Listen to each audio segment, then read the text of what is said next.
All right, everyone out there, hello, welcome to my channel.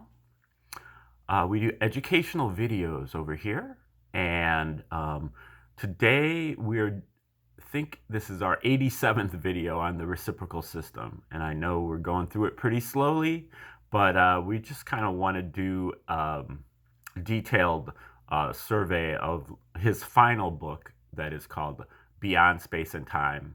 And then we'll get into a few of his earlier books as well. Um, I love the reciprocal system and teaching it because I believe that it gives uh, back to the people the opportunity to do science and to understand science. I think that the white lab coat guys and the universities have turned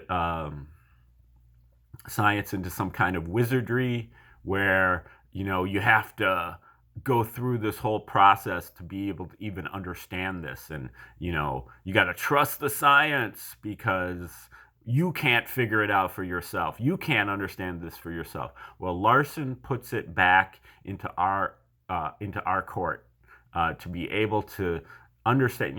I mean, obviously, you're not, you may have to have a laboratory or whatever to do specific things, but to have a general understanding of science, be able to be intelligent about it, and to be able to evaluate and discern the uh, talking points of the people that are out there with the white lab coats, so you can figure out whether they're lying to you or not. Larson, his system, I think, really helps. So that's what we're doing. So the main idea behind Larson's reciprocal system of theory, it's a theory of everything. You can plug it into any subject at all, whether it is scientific or not. And in fact, we're looking at his final book that is called Beyond Space and Time. This is, he's delving into religion and into philosophy and psychology. Um, his earlier books were all more hard science based, uh, astronomy and physics and chemistry and even economics. Um, this is maybe more of his woo woo stuff, and some of his adherents after he died. This book came out, and they thought, uh, they had came down on his wife because she published things that they thought were just his private musings, and he would have never wanted this to be published. Hard to say, but we've gone through all this, and we are in chapter 21. Still, the gist of the theory is that the universe is not made out of matter. It's not made out of energy. It is made out of motion. Motion is the relationship between space and time. Space and time are reciprocals of each other. It's the reciprocal system of theory. Space and time are reciprocals, meaning that they are the same, other than you just have to invert. You invert one to get the other. Okay, 3/2 is the reciprocal of 2/3. Two is the space and three is the time, or vice versa. And space and time have the same general qualities, therefore. Space is three-dimensional as we see it normally, and time, so too, therefore, is also three-dimensional. Time is progressing. It's always getting later and later. Space is also, therefore, progressing. Things are always getting further and further apart, which can be seen in the Hubble telescope's recession of the distant galaxies that was, uh, discovered almost 100 years ago. And time and space are also in discrete units, or quantized, meaning that there is no like continuum, or there is no you know fractional or decimal units of space or time. It's, you either have one unit or you don't have any. And then from one unit, then you go to 2 units, and then 3 units. It's a discrete jump. It's not a continuum. And when you have 1 unit of space in 1 unit of time, that is the speed of light. The speed of light, unlike Einstein, who says that the speed of light is the maximum speed of the universe, Larson says that the speed of light is the midpoint of the universe. Half of the universe is moving faster than the speed of light. Larson calls that sector 2, or the cosmic sector. And we know very little about that. The part that we do know about is called sector 1 by Larson, moving slower than the speed of light. And he calls that the material sector, or sector 1. Now, we can extrapolate to figure out what's going on in sector 2. Larson does some of this in this book here, by just inverting the roles of space and time by that reciprocal postulate. Okay, so over here in sector 1, we have space over time relationships. Over here in sector 2, we have time over space relationships, but they're the same. So we can understand what's going on over here by understanding what's going on over here, which is the realm of science, physics and chemistry. And science builds up by aggregation. Molecules, atoms bind to each other, eventually getting to their most complex form, DNA, which has billions of atoms per molecule. At that point, the DNA is eligible to be controlled by a sector 2 unit, which controls the sector 1 unit in the same way that a thermostat might control a room. It's only a tiny part of the room, but it controls the environment. And that's the sector 1 entity, really a sector 1 atom, so to speak, a cosmic atom, would control the sector 2 molecule, or sector 1 molecule. That Larson calls the life unit. Life is a combination of a material and cosmic unit. And then life evolves or develops over time to get to its most complex level, all the way from the one-celled organism, single-celled organism, up to the intelligent human being. And at that point, the intelligent human being becomes eligible to be controlled by sector 3. Larson calls the sector 3 the metaphysical region. Other people would have called it God or the spirit world. But that's the term that Larson uses, is sector 3. And sector 3 is the region that is independent of space and time, or beyond space and time, which is the actual name of his final book that we're looking at, Beyond Space and Time. And this area is really, I would say, like the origin of the space-time universe. It is independent of it, but it is the origin. And I would say that, this is the realm of light, 1 over 1, that reduces to 1. And, the creator is 1. So that sector 3 controls the life unit. Now, the sector 2 control unit controls the life unit in terms of survival. Sector 3 controls in terms of ethical behavior. So there are many instances where the ethical behavior and the survival controls are conflicting. And Larson talks about that. Sector 3 also communicates with the life unit through things like intuition, scientific insight, religious revelation, even visions, and even ESP. And he talks about that earlier in the book. We're now in chapter 21, which is called The Personal Aspect of Ethics. And what he gets into here, he's now talking about the Robinson Crusoe situation, which is, the hypothetical of a person on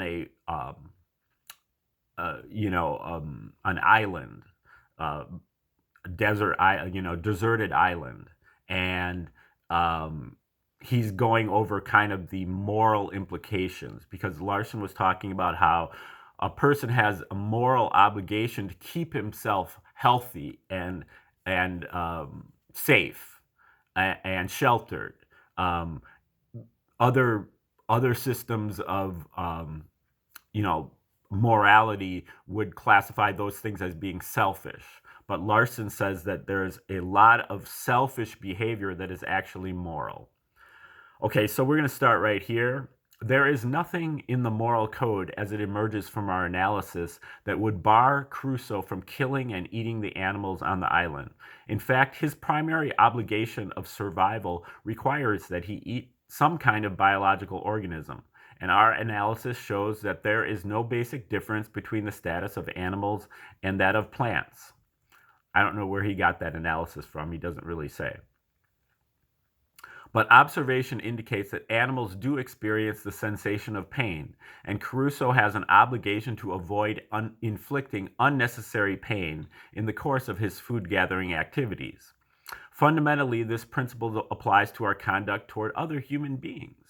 The moral code requires that we act in a manner considerate of the interests of others, including adding to their pleasure, so far as this is consistent with our other obligations, and avoiding giving them pain. Now, I just wanted to reiterate that when Larson's talking about this ethical code, the ethical code is kind of like a tapestry of all of the intuitions and all the other communications that we've gotten from Sector 3 over the course of our whole life, and we can kind of piece it together as being like an overall code of behavior. So that's what he's talking about when he's talking about the ethical code. This obligation to be nice or to be considerate carries over into our dealings with animal life to the extent that it is applicable. That is, to the extent that animals share the sensations that are to be avoided. Cruelty to animals is definitely a violation of the code. Some digression from our current theme to elaborate on this point may be in order, inasmuch as certain religions carry it to extremes and forbid the use of animals as food, or even in some cases prohibit the killing of insects. In appraising this position, what we need to remember is that the basic requirement of the moral code is to direct our actions toward the moral objective, that is, to contribute forward fulfillment of the purpose of human existence. Which he says is to develop as an ethical human being. This means that we must endeavor to perfect our own ethical personalities, to assist others in doing likewise, and to avoid anything that would hinder these developments.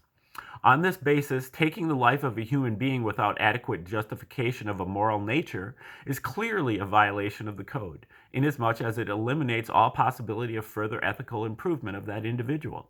Taking the life of an animal has no such effect, as the animal cannot develop an ethical personality in any event. It follows that this is not a violation of the code unless the conditions surrounding the act have human implications of some kind.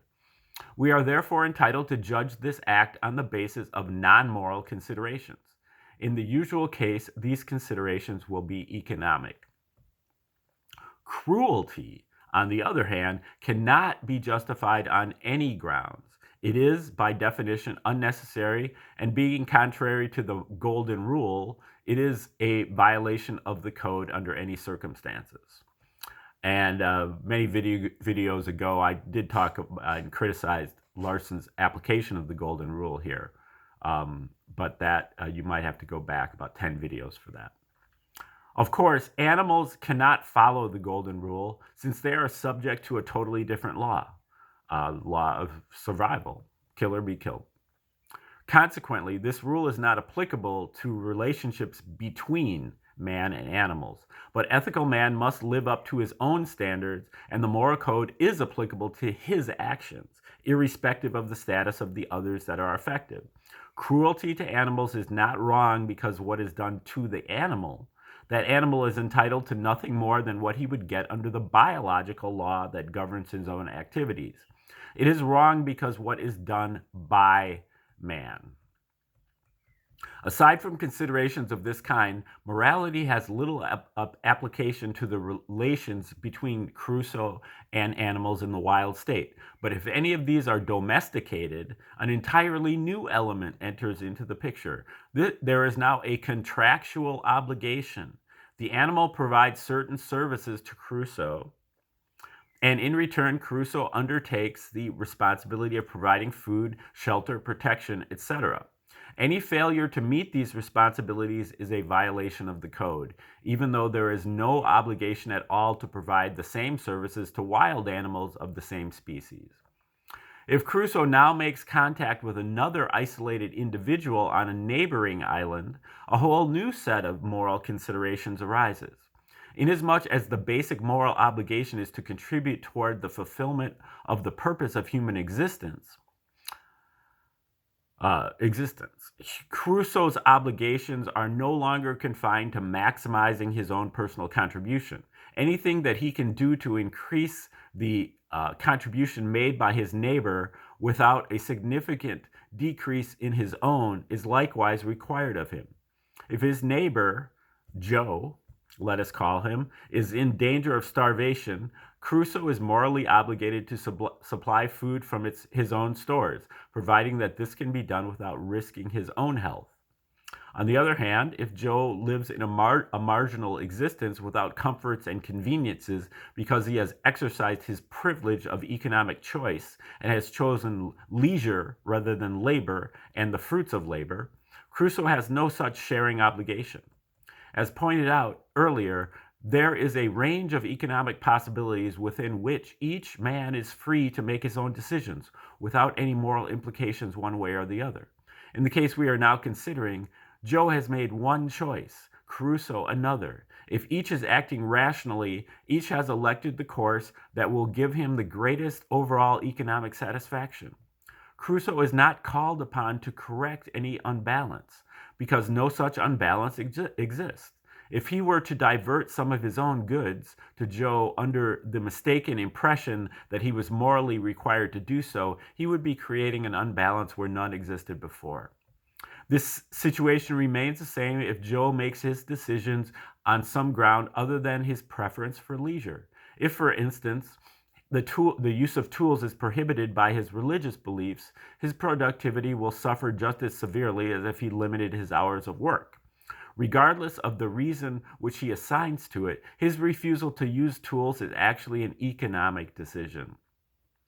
An act or a decision has a moral significance only if it has actual relevance to the moral code. The fact that someone thinks an act is moral does not alter its true economic character.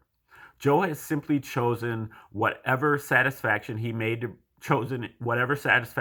derive from following his religious taboos in preference to the satisfaction he would derive from the additional goods. Here again, if he is acting rationally, he is maximizing his total satisfactions. If the portion of these satisfactions arising out of the consumption of goods is not as large as he would like, and he looks with envy on the prosperity enjoyed by Crusoe, the remedy is in his own hands. He can alter his economic decisions accordingly. If he chooses to retain his superstitions rather than increase his productivity, the responsibility is his own. He has no legitimate claim on Crusoe. It should be noted, however, that there are some additional considerations which apply if Crusoe's efforts have been unexpectedly productive, or if some fortuitous circumstance has increased his supply of goods so that there is an actual surplus over and above what he requires for his own needs. In that event, some sharing with his less fortunate neighbor is in order. But even here, some caution is necessary. Giving to others is not inherently moral, like many of the other activities that we have discussed. It is only a means of accomplishing a moral objective, which in this case is to confer a benefit on the recipient. This does not automatically follow. The gift may accomplish nothing, or it may be even detrimental. With the good start provided by his natural indolence, a period of living on the bounty of another may make Joe completely unfit to care for himself. And even if this can be avoided, it must be recognized that neither substantial nor permanent improvement in Joe's situation can be accomplished by means of outside assistance. Such improvement can take place only by adoption of more efficient methods and practices. And the effect of the temporary assistance supplied by Caruso may well be to postpone the necessary changes, thus more than offsetting any good that may result from the gift. As can be seen from the foregoing discussion, the transition from Caruso's original one-man society to a society of two individuals has greatly increased the number and complexity of the moral problems involved, even though the nature of the relationship between these two persons is extremely simple. Further the development of the society by the addition of more individuals, introduction of different kinds of relationships, and modification of the physical environment results in an ever-increasing complexity of moral issues. But the general principles that govern the relations between these two individuals are equally applicable in the wider context. It is obvious, for example, that the points brought out with reference to the aid that Caruso may extend to his neighbor have a direct relevance to many present-day problems. Okay, now he says this is the last of the 5 chapters devoted to ethical subjects. And we will point out that the primary cause of the difficulty heretofore experienced in constructing a consistent system of ethical theory has been the lack of any clear idea as to the objective of ethics. Any discipline which can extend hospitality to two general theories as far apart as hedonism and asceticism is obviously in need of some more distinct direction signs. The most significant contribution of the present work in the ethical field has therefore been to identify the moral objective. Okay, there's one paragraph left. We will read that tomorrow. That just kind of sums up the moral objective before we get into chapter 22, which is on humanism. All right, have a great day. Thanks for tuning in. Hope to see you tomorrow.